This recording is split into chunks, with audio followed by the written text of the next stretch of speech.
Well, the concept is based on, comes from my influences, growing up and my experiences in cooking. My influences are, well, number one is Mom, obviously. Growing up, she was a great cook, and there were a lot of holidays where we stood in the kitchen drinking wine and cooking whatever it was we were having that year. And she introduced me, and my dad introduced me to a lot of things that I never would have tried otherwise. One of my favorite things in the world is fried oysters, and that's weird to a lot of people, but I guess not to us as a family. Outside the family, I'm pretty intrigued by other cultures and influenced by them pretty heavily. Asian, Indian, South American, African, Caribbean is a big one. And within the U.S., the South has a huge influence on me. So a lot of my dishes will reflect that. Not always, but quite a bit.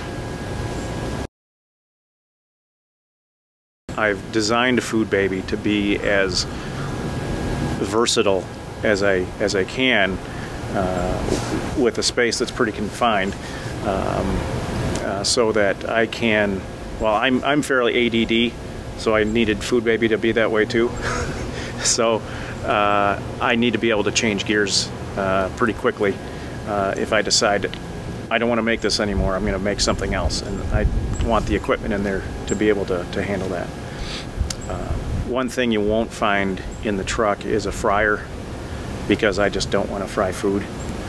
From a health perspective, I'm over it, and I think that the public at large will appreciate that. As far as where I expect the truck to concentrate on business, I want to be on the street because I think that's cool and fun, and not only for me but for the people that want to come down and see the truck and hang out with me. But that's not the end-all be-all, I don't think, for the profitability of a project like this, because it's weather dependent, and you might get people and you might not. So I am going to try to concentrate a lot on captive audiences at various festival-y type events, like the Cherry Festival, and maybe even some downstate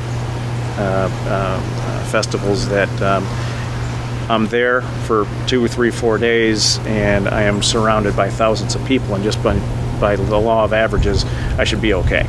And I think I will concentrate a lot on the larger events like that. Yeah, I think especially in the off months when the weather's not so great, there will definitely be a rotation of locations in town where I'll go to business parks and office buildings and just post up outside for a couple hours and sell a bunch of food and then be on my way. I think that's one thing that hasn't happened yet in Traverse City in terms of a regular route, so to speak, of a food truck going around and doing a weekly rotation. I think that's yet to come. I think that the more food trucks that open, I think that's going to start happening more and more. And I'm happy to do it because it fills some downtime for the truck for me, and it gets word around.